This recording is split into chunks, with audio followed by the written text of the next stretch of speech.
J'étais dans ma chambre, c'était le soir. Soudain, la Vierge Marie était là, juste devant moi. Elle était magnifique. Jamais je n'aurais pu imaginer une telle beauté. Et ce qui m'a fasciné encore plus, c'était la beauté de sa voix. Was the beauty of her voice. My name is Roy Showman. Je m'appelle Roy Showman, je suis américain. Depuis environ l'âge de 5 ans jusqu'à mon départ pour l'université, je suivais un enseignement religieux juif et je prenais ça très au sérieux. Alors en ce qui me concerne, j'étais fortement opposée au concept du christianisme parce que je le voyais comme une infidélité à Dieu. Pour moi, prêter attention à Jésus, c'était être infidèle à Dieu. À vrai dire, c'est l'opinion commune des Juifs concernant le christianisme. Et puis, arrivé à la fin de mes années de lycée, là, je suis devenue le disciple d'un rabbin hassidique. Vous savez, les hassidiques, ce sont des Juifs ultra-orthodoxes. On les reconnaît facilement parce qu'ils ont des longs cheveux bouclés, ils portent un manteau noir, etc. Donc, voilà un petit peu comment je me suis lancée à fond dans l'aventure. En ce qui concerne mon parcours professionnel, plus tard, je suis allée au MIT. C'est l'école de sciences, d'ingénierie et de mathématiques la plus illustre de tous les États-Unis. Du moins, ça l'était à l'époque. Mais là-bas, j'ai eu comme un lavage de cerveau. On m'a fait croire qu'on ne pouvait pas, de manière raisonnable, avoir la foi. Que croire en Dieu, ça revenait à rejeter et à tourner le dos à la raison et à la logique. Donc, arrivé à la fin de mes études universitaires, je suis devenue athée. Et puis, je suis entrée à la Harvard Business School. Vous savez, c'est l'école de commerce la plus réputée des États-Unis. Je réussissais très bien dans mes études, suffisamment bien pour qu'on m'invite à rejoindre la faculté une fois mon diplôme obtenu. Et c'est comme ça que je suis devenue professeure de marketing à la Harvard Business School. Ça a été un succès bien plus grand que je ne l'aurais imaginé. Et ça m'a monté à la tête. Oui, mon ego est devenu démesuré. Le problème, c'est que même arrivée au stade de professeur à Harvard, je n'avais toujours pas trouvé un sens ou un but à ma vie. Ça faisait bien longtemps que j'avais renoncé à la foi. Je me contentais du discours comme quoi on n'est que le produit d'un accident chimique. Un éclair a frappé une flaque d'acide aminé il y a 5 milliards d'années et on a fini par en émerger. Rien n'a de sens ni de finalité, les choses adviennent juste comme ça et à la fin on meurt et puis c'est tout. J'ai donc perdu tout espoir de donner un sens à ma vie. Et la conséquence directe, c'est que je suis tombée dans une grande dépression. Il n'y a aucune raison de vivre, en fait, rien à espérer. Et donc aussi, il n'y a aucune raison d'être bon. Et ça, c'était encore une autre chose qui me posait question. Je n'arrivais pas à comprendre pourquoi on devait être bon si on n'était que le résultat d'accidents chimiques dénués de sens. Et c'est donc dans cet état de désespoir profond que tôt un matin, je suis partie me promener dans la nature. Parce que oui, la nature, c'était un des rares endroits à l'époque où j'arrivais à trouver du réconfort. Et c'est là que j'ai reçu la grâce la plus spectaculaire de ma vie. J'étais donc en train de marcher lorsque tout à coup, le voile qui sépare le monde physique du monde spirituel a complètement disparu. C'est quelque chose qui en soi est complètement hallucinant. Instantanément, je me suis retrouvée en présence de Dieu. Sa présence était si forte, j'étais pleinement conscient qu'il était là. J'ai alors pu entrer dans une communication des plus intimes avec lui, de telle manière que tout ce que je pensais, Dieu l'entendait, et tout ce que Dieu pensait et voulait me partager, eh bien cela pénétrait directement dans mon esprit. J'ai découvert ce que je sais maintenant être les vérités de la foi catholique. À l'époque, je ne savais même pas qu'elles existaient en tant que telles. Donc, j'ai découvert ces vérités, c'est-à-dire que nous allons vivre éternellement et que chacune de nos actions a des répercussions pour l'éternité. J'ai vu que chaque fois que nous saisissons une occasion de faire quelque chose de bien aux yeux de Dieu, nous en serons récompensés éternellement. Et toutes les fois où nous n'aurons pas saisi ces occasions, eh bien ce sera perdu pour toute l'éternité. J'ai vu aussi que dans les événements de ma vie, Dieu s'était toujours efforcé de tout faire concourir à mon bien. Oui, ce Dieu plein d'amour et de toute connaissance avait toujours œuvré pour mon plus grand bien, même dans le mal qui m'était arrivé, dans dans mes souffrances, Dieu avait travaillé pour en faire jaillir un plus grand bien. Et la chose la plus importante que j'ai vécue à ce moment-là, c'est quelque chose qui va profondément me marquer, c'est que j'ai expérimenté l'amour très personnel de Dieu pour moi. Je me suis sentie aimée d'un amour exclusif, comme si j'étais la seule personne sur Terre, la seule créature qu'il ait jamais créée, comme si toute son attention n'avait été continuellement occupée que de moi seule, et cela depuis l'instant même où il m'avait créée. J'ai vu combien il me connaissait intimement et j'ai compris que Dieu s'était comporté avec moi comme le plus attentionné des grands-pères. Vous savez, comme le grand-père qui se penche au-dessus du berceau de son premier petit enfant, l'oreille collée aux lèvres de l'enfant, juste pour entendre ne serait-ce que le plus petit de ses murmures. Oui, Dieu avait fait preuve envers moi d'une telle prévenance. Il était là sans cesse à se soucier de moi, de ce que je ressentais à chaque instant. Et tout ce qui me rendait heureux, le rendait heureux, et tout ce qui m'affligeait, l'affligeait aussi. Moi, vous savez, à l'époque, j'étais quelqu'un de très égoïste. Mais bon, c'est normal, j'étais professeur à la Harvard Business School, alors j'étais censée être très égoïste. Quoi qu'il en soit, je venais de découvrir que la vie a un sens infiniment profond. Imaginez, je serais récompensée pour chaque bonne action faite ici-bas sur Terre, y compris d'ailleurs d'avoir accepté cette interview. Mais je n'en serais pas récompensée seulement quelques années, non, j'en serais encore récompensée durant les centaines de millions d'années qui vont suivre. Imaginez un peu. Et voilà donc que j'étais en présence de Dieu lui-même. Ce Dieu qui non seulement est le créateur de tout ce qui existe, mais qui a créé l'existence elle-même. Alors oui, je peux dire que cette rencontre avec Dieu a radicalement transformé ma vie. Ça a été réellement une illumination de la conscience. À ce moment-là, j'ai pleinement compris que le sens et le but de ma vie, c'est d'aimer ce Dieu qui se révélait à moi, de l'adorer et de le servir. Mais ce qu'il y a, c'est qu'à ce moment-là, je ne connaissais pas son nom. Pour moi, ce Dieu n'avait pas l'air d'être le Dieu de l'Ancien Testament que je connaissais dans le judaïsme. Donc, j'ai fait cette prière à Dieu tout en marchant. Fais-moi connaître ton nom, afin que je sache quelle religion suivre, pour t'adorer et te servir correctement. Ça ne me dérange pas que tu sois Bouddha et que j'ai à devenir bouddhiste, ou que tu sois Krishna et que j'ai à devenir hindou, ou encore que tu sois Apollon et que je doive devenir un païen romain, tant que tu n'es pas Jésus-Christ et que je ne doive pas devenir chrétien. Et oui, j'ai vraiment fait cette prière. Alors moi, vous savez, je n'étais pas du tout anti-chrétien. Je considérais simplement le christianisme comme une monumentale insulte à Dieu, parce que le judaïsme est fermement monothéiste. En tout cas, ce qui est sûr, c'est qu'à ce moment-là, je n'étais pas prêt à accepter le christianisme. Et je l'ai bien dit à Dieu dans ma prière, ce qu'il a respecté, car effectivement, il ne va pas me dire qui il est. Cette expérience a duré environ 1 heure et demie, et puis je suis rentrée chez moi. J'étais tellement heureux, jamais je ne l'avais été autant de toute ma vie. Je venais d'apprendre toutes ces vérités, alors maintenant je savais que je n'avais plus aucune raison d'avoir peur à propos de quoi que ce soit, aucune raison de me tourmenter quant au sens de l'existence, ou encore de m'inquiéter de l'avenir. Toutes ces inquiétudes s'étaient volatilisées. J'étais juste trop heureux. Tout ce que je voulais maintenant, c'était découvrir qui était ce Dieu et quelle religion je devais suivre. Roy, dans votre recherche de la vérité, vous allez tomber sur des choses New Age. Quoi concrètement ? En fait, ce que j'avais vécu, c'était une expérience d'ordre mystique. Mais moi, je n'avais jamais entendu parler d'expérience mystique. Je ne savais même pas que ça existait. J'ai donc voulu en savoir plus. Alors, ce que j'ai d'abord fait, c'est que j'ai commencé à fréquenter des librairies. Et comme on était dans les années 80, les livres que je lisais étaient malheureusement pour la plupart affiliés au New Age. Alors, au cours d'une de mes lectures New Age, je suis tombée sur Rudolf Steiner. Je ne sais pas si vous connaissez, c'est quelqu'un de dangereux. C'était un leader mystique occulte très prisé en Allemagne au début du XXe siècle. Si vous avez entendu parler de la biodynamie ou de l'alimentation biodynamique, ça vient de Rudolf Steiner.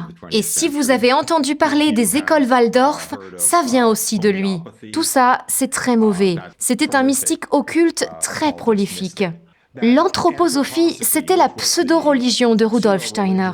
D'ailleurs, il existe un centre d'anthroposophie à Paris, avec une librairie et un petit magasin. Et oui, il faut savoir que la France a été le centre mondial de l'occultisme pseudo-chrétien dans la seconde moitié du 19e siècle et au début du 20e siècle. Donc moi, comme je vous disais, je cherchais toujours à découvrir qui était ce Dieu qui s'était révélé à moi. Et donc, la première chose que j'ai faite, une chose stupide, je me suis mis à lire des trucs New Age. Mais j'ai fait une deuxième chose, une chose intelligente cette fois. Tous les soirs, avant de m'endormir, je disais une courte prière que j'avais inventée pour demander à Dieu de me révéler son nom. C'était juste une toute petite prière comme ça, et puis je m'endormais. J'ai fait ça tous les soirs pendant toute cette année-là. And then I would go to sleep, and I said that every night for that year. C'est alors qu'un soir, chez vous, vous voyez la Vierge Marie. Vous êtes complètement ébloui par sa présence. Racontez-nous. And then a year to the day after. Un an, jour pour jour après ma première expérience, et je sais que c'est exactement un an après, parce que je me souviens avoir dit une prière de remerciement pour la grâce que j'avais reçue un an plus tôt. Et puis je me suis endormie. Là, j'ai soudain senti une main se poser sur mon épaule. J'ai alors vécu une expérience de décorporation. Mon âme est sortie de mon corps, en fait. J'ai été conduit dans une pièce et là, je me suis retrouvée en présence d'une jeune femme incroyable. Il émanait d'elle un tel éclat, une grâce si extraordinaire. Jamais je n'aurais pu même imaginer une telle beauté. Moi, tout ce que je voulais, c'était me jeter à ses genoux et l'honorer comme elle le méritait. J'étais absolument bouleversée par sa présence, par qui elle était. Et puis, ce qui m'a fascinée encore plus, c'était la beauté de sa voix. Elle avait une voix incroyablement harmonieuse. Et quand elle parlait, ses paroles se déversaient en moi et m'inondaient en même temps d'amour, de l'amour de Dieu. Je suis alors tombée en extase. Et vous dire ce que j'ai ressenti, c'est au-delà de tout ce que j'aurais pu imaginer. La Vierge Marie m'a alors dit plusieurs choses. La première chose, elle m'a proposé de répondre à toutes les questions que je pourrais avoir. Alors j'ai réfléchi, et ce qui m'est aussitôt venu à l'esprit, c'est « Oh, j'aurais trop aimé connaître au moins le Je vous salue Marie pour lui rendre un minimum d'hommage. » Mais le problème, c'est que je ne connaissais pas cette prière. Et puis bien sûr, j'étais trop orgueilleux pour admettre que je ne la connaissais pas. Alors j'y suis allée de manière détournée et ce que j'ai fait, c'est que je lui ai demandé quelle était sa prière préférée. J'espérais comme ça qu'elle m'apprendrait le Je vous salue Marie. Sa première réponse a été un peu timorée. Elle m'a dit « J'aime toutes les prières qui me sont adressées. » Alors je lui ai dit « Mais il doit bien y avoir des prières que vous aimez plus que d'autres, non ?» Elle a alors récité une prière. Mais ce qu'il y a, c'est qu'elle l'a dite en portugais. Et moi, je ne connaissais pas cette langue. Donc, je me suis empressée de mémoriser phonétiquement les premières syllabes. Et le lendemain matin, dès que je me suis réveillée, je les ai immédiatement écrites phonétiquement. Et puis, bien plus tard, lorsque j'ai pu rencontrer une Portugaise catholique, là, je lui ai demandé de réciter des prières à Marie en portugais. Et c'est comme ça que j'ai pu identifier celle que j'avais entendue. Et c'était « Ô Marie conçue sans péché, priez pour nous qui avons recours à vous. » À un moment donné, alors que je me tenais toujours devant la Vierge Marie, je lui ai demandé « Mais comment est-ce possible que vous soyez si glorieuse, si magnifique, si exaltée? C'est incroyable !» Et sa réponse a été de me regarder presque avec pitié, en secouant doucement la tête. Elle m'a dit « Oh non, vous ne comprenez pas du tout. Je ne suis rien, je ne suis qu'une créature, je suis une chose créée. Mais lui, il est tout. » Et puis, toujours portée par ce désir ardent de l'honorer du mieux que je pouvais, je lui ai demandé par quel titre elle préférait être appelée. Elle a répondu « Je suis la fille bien-aimée du Père, la mère du Fils et l'épouse de l'Esprit. » Je dois préciser qu'à cette époque, non seulement je n'avais jamais lu le Nouveau Testament, mais je n'avais même jamais touché de mes mains une Bible, parce que pour moi, c'était un livre impur. Et donc, je ne savais absolument rien de la Sainte Vierge Marie, si ce n'est ce que j'avais entendu dans les chants de Noël, qui m'étaient imposés durant la période de Noël. Alors là, j'ai donc pu comprendre, grâce à cette seconde expérience, qui était le Dieu qui s'était révélé à moi 1 an plus tôt. J'ai compris que c'était le Christ. Je réalisais donc que la religion à suivre, c'était le christianisme. J'ai posé encore 4 ou 5 autres questions à la Vierge Marie. Je dois dire que c'était des questions soit personnelles, soit stupides. Et une fois le temps des questions-réponses terminé, elle m'a dit qu'elle avait quelque chose à me dire, à me partager. Et elle m'a parlé encore pendant une 15aine de minutes. Puis l'entretien s'est terminé. Moi, je me suis rendormie et le lendemain matin, quand je me suis réveillée, mon cœur débordait d'amour pour la Sainte Vierge. Je savais qui elle était. Je le savais parce que je l'avais vue dans cette expérience. Je savais qu'elle était l'intermédiaire entre Jésus et l'humanité, que toutes les grâces qui proviennent de Dieu passent par ses mains. Oui, elle est la médiatrice de toutes les grâces. J'ai compris tout ça grâce à cette expérience. Mais plus que tout, mon cœur était rempli d'amour pour elle. De fait, lorsque je me suis réveillée ce matin-là, ma première pensée a été « Oh là là, qu'est-ce que j'ai hâte d'être à ce soir pour me rendormir et la revoir !» Et quand ça ne s'est pas produit, je me suis dit « Bon, ça va peut-être arriver plutôt 1 fois par semaine, ou au moins 1 fois par mois. » Et donc, j'ai mis du temps à réaliser que j'allais devoir vivre encore 60 ou 70 ans avant de la revoir. Mais bon, ça a été une grâce pour moi de ne pas le savoir. Parce que si j'avais su ce matin-là en me réveillant qu'il me faudrait attendre encore 70 ans avant de la revoir, je ne sais pas si j'aurais pu le supporter. Tout dans le monde semblait si insipide, morne, comme éteint, en comparaison de sa présence et de son amour. compared to being in the presence of her love. Pouvez-vous nous donner des détails sur l'apparence de la Vierge Marie ? Comment était-elle physiquement ? My normal answer Alors, ma réponse habituelle, c'est de dire que je suis un homme et donc je ne remarque jamais ce que portent les femmes. Bon, je vais quand même faire une petite concession. Je vais vous décrire ce qu'elle portait. Elle avait quelque chose qui se drape, une robe ample avec des manches amples. Elle portait aussi un voile qui d'ailleurs laissait apparaître une petite mèche de cheveux, ce qui m'a permis de voir la couleur de ses cheveux. Le voile retombait bien sûr sur les 2 côtés et la couleur dominante de ses vêtements, c'était un mélange de jaune, ivoire et or. Et concernant son visage lui-même, je veux dire au niveau de la structure faciale, il était en forme de cœur. Un petit menton, une petite bouche, des traits très délicats. Sa couleur de peau était claire, de type européen. Elle ne ressemblait pas, par exemple, à Notre-Dame de Guadeloupe. Et puis ses cheveux, j'ai l'habitude de dire que ses cheveux étaient châtain clair ou blond foncé. or very light brown. Après ces magnifiques expériences, vous qui étiez prof à Harvard, vous allez renoncer à ce métier prestigieux. Pourquoi ? Donc, à l'époque de ma conversion, j'enseignais aux étudiants de Harvard en vue du MBA. En gros, je leur enseignais comment faire pour gagner plus d'argent. Et même pire que ça, j'enseignais comment gagner plus d'argent juste pour gagner plus d'argent. Ce qui n'a pas de sens en soi. C'est pas comme quand tu essaies de gagner plus pour améliorer ton confort matériel. Non, là, c'était pas ça. C'était juste gagner plus pour gagner plus. Eh bien, avec cette expérience, j'ai perdu instantanément tout intérêt pour ce poste. Comment aurait-il pu en être autrement ?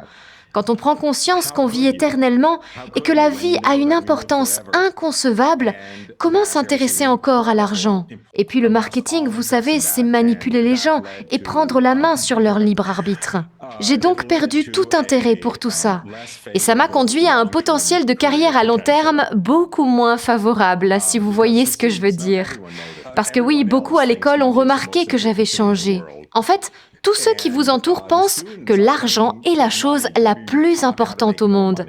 Et les étudiants payaient cher pour apprendre à gagner plus d'argent. Alors si vous n'avez pas le cœur à l'ouvrage, ça se voit très vite.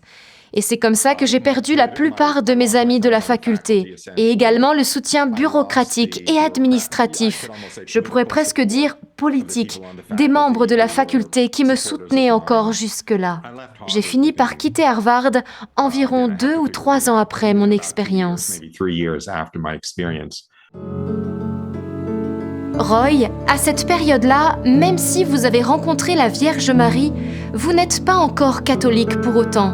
Racontez-nous l'aventure insolite qui vous amène à le devenir.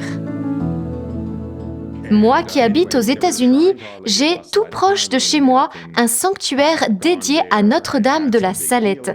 Alors l'histoire, c'est que apparemment un Américain s'est rendu un jour au sanctuaire officiel de la Salette en France et il a reçu là-bas une immense guérison. Quand il a été de retour aux États-Unis, comme il était très riche, il a fait construire ici un sanctuaire marial dédié à Notre-Dame de la Salette. Il voulait faire connaître le message de la Salette qui est peu connu ici. Voilà pour l'histoire. Et donc moi, après avoir eu cette rencontre avec la Sainte Vierge, eh bien, j'ai commencé à fréquenter ce sanctuaire à raison de 3 ou 4 fois par semaine. J'y allais pour me promener dans le parc, sentir sa présence et être en communion avec elle. Mais comme je l'ai dit, je ne connaissais toujours pas le Je vous salue Marie. Et puis, plusieurs fois, c'est arrivé que je sois sur place au moment même où il y avait une messe.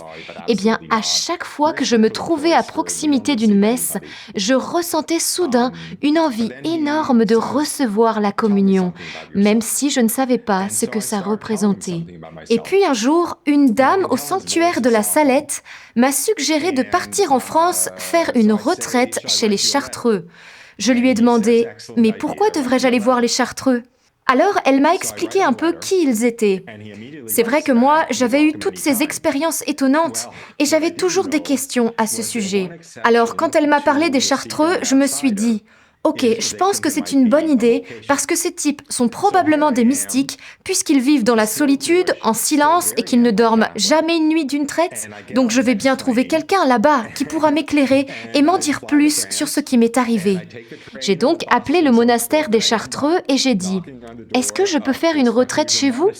Le moine qui répondait au téléphone m'a dit « Oh non, je suis désolée, c'est absolument impossible. On est strictement cloîtré, on ne reçoit personne. » Et puis, il m'a demandé qui j'étais. J'ai donc commencé à lui parler de moi.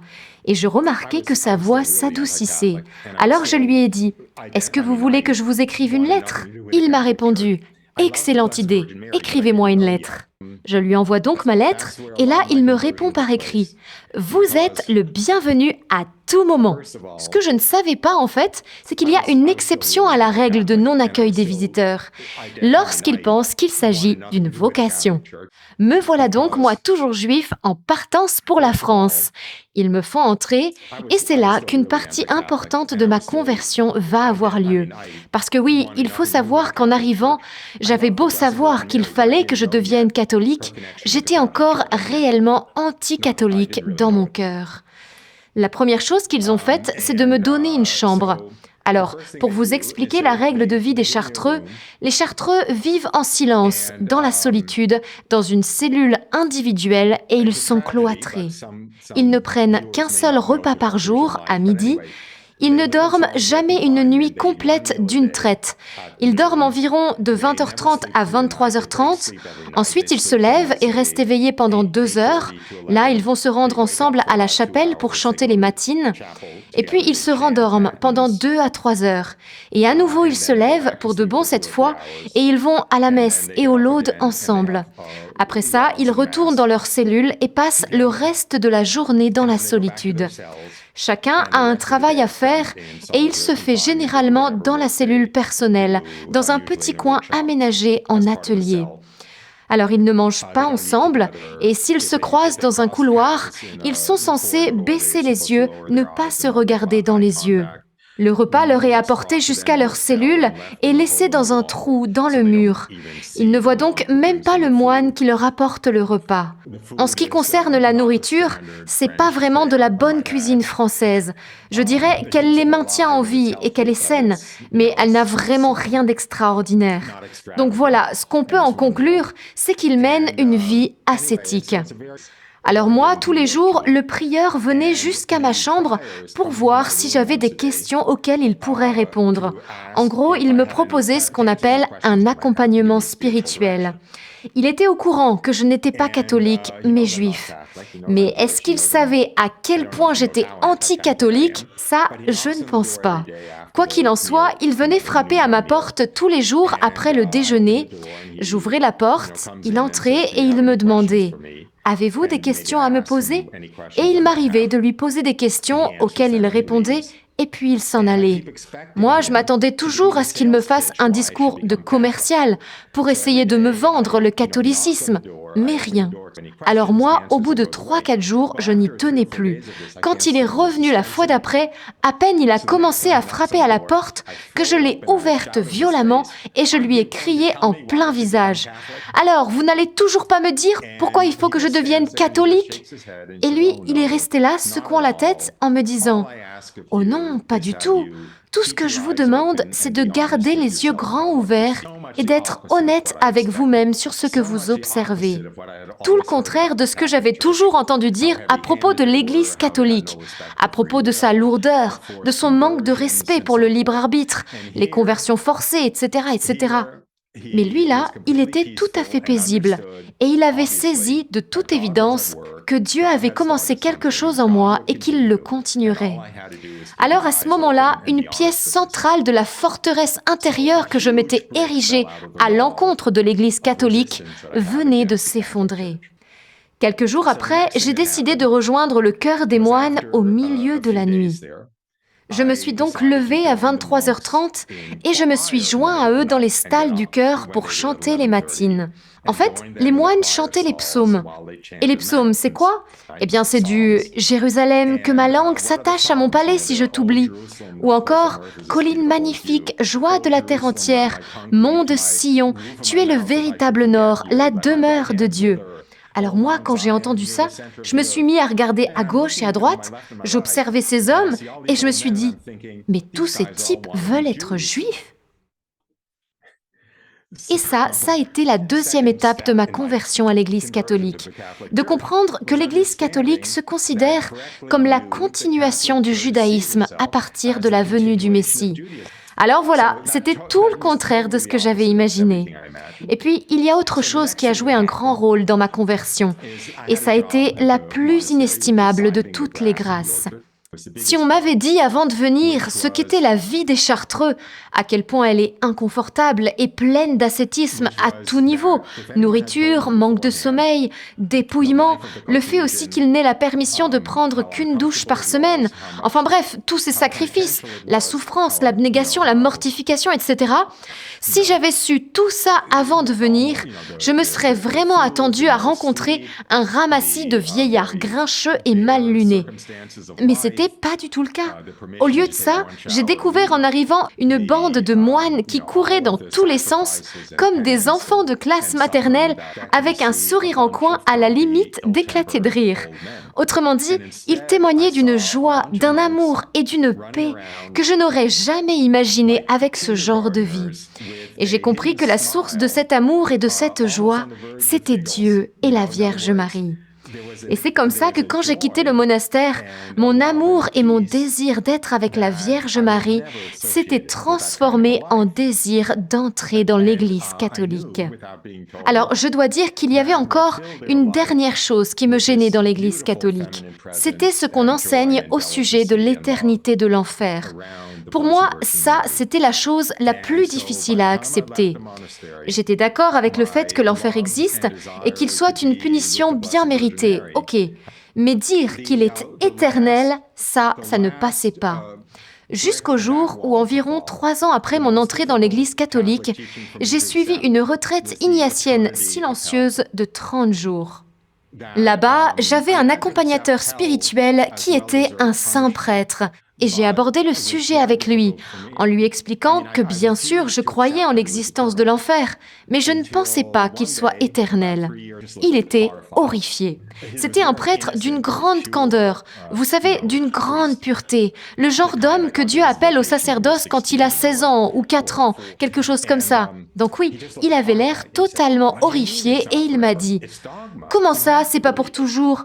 Mais c'est un dogme, tu dois y croire !» Et c'est à ce moment-là qu'une autre brique de ma forteresse est tombée. Ce que je veux dire, c'est que j'ai réalisé à ce moment-là, pour la première fois de ma vie, que ce n'était pas à moi de décider si quelque chose était vrai ou non, et si quelque chose est un dogme. Je dois l'accepter, un point c'est tout. Ça l'emporte sur mon opinion personnelle, peu importe que ça fasse sens pour moi ou non. Vous savez, cette question de l'éternité de l'enfer, c'est quelque chose qui pose problème à beaucoup, et particulièrement aux personnes du New Age s'intéressant à l'Église catholique. Parce que oui, en fait, ils sont prêts à croire tout ce que dit l'Église, sauf ça, que l'enfer est éternel. Pourquoi ? Parce que tant que vous ne croyez pas à l'éternité de l'enfer, vous pouvez pécher et faire tout ce que vous voulez, étant donné qu'au final, tout ira bien, vous irez au paradis.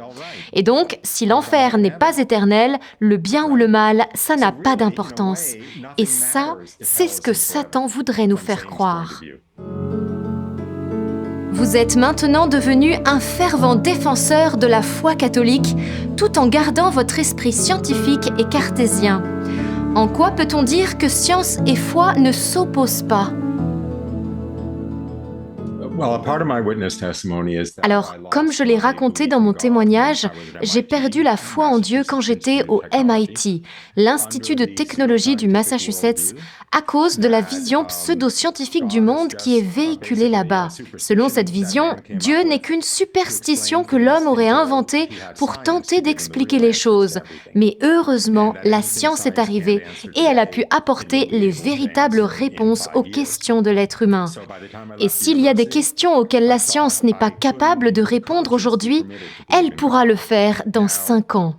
Donc, vous comprenez, en quittant l'université après mes études, j'étais convaincue que je ne pouvais pas, en toute logique, croire en Dieu.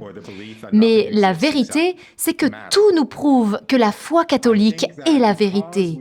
Toutes les preuves sont en faveur de la foi, et aucune preuve n'est en faveur du matérialisme ou de la croyance que rien n'existe en dehors de la matière. Je pense que justement parce que nous vivons dans cette ère pseudo-scientifique, Dieu nous a généreusement donné des preuves matérielles tangibles de la foi catholique. Et je vais vous en citer quelques-unes. Alors, vous connaissez tous la tilma de Notre-Dame de Guadalupe. C'est le manteau de Juan Diego. Cette tilma est tissée en fibres de cactus. Eh bien, normalement, ce tissu ne peut pas se conserver plus de 20 ans. Mais pourtant, il a tenu bon jusqu'à aujourd'hui et d'ailleurs, il aura bientôt 500 ans d'âge. Et personne n'a jamais pu expliquer comment l'image de la Vierge est apparue dessus. Mais ce qu'on sait, c'est qu'elle n'est pas peinte de main d'homme. Pareil avec le linceul de Turin. Il a été soumis à toute une batterie d'examens scientifiques des plus exigeants, mais néanmoins, aucun scientifique n'est en mesure d'expliquer la manière dont l'image s'est formée. Et encore aujourd'hui, avec les avancées technologiques actuelles, l'image ne peut pas être reproduite ni contrefaite. Et puis, il y a aussi le miracle de Fatima. Il a été vu par 80 000 personnes. Et il n'y avait pas que des croyants. Il y avait aussi des sceptiques, des athées et même des communistes qui étaient venus pour se moquer des stupides paysans ignorants qui pensaient que quelque chose allait se produire. Et puis, regardez, une autre preuve très forte de la foi catholique, les miracles eucharistiques. Il y en a de nos jours, comme en 1996 à Buenos Aires, ou encore en Pologne en 2008. À chaque fois, l'hostie s'est transformée en sang humain et en tissu musculaire humain. Elle a été examinée par des médecins légistes et d'autres médecins sans qu'on leur dise d'où est venu le fragment. Eh bien, les résultats sont catégoriques. Ils confirment totalement que le pain, qui est une substance inanimée, eh bien, il s'est transformé en une substance vivante, en un fragment du muscle cardiaque d'un être humain. Et même le groupe sanguin retrouvé sur l'hostie s'avère être exactement le même que celui que l'on trouve sur le Saint-Suaire de Turin.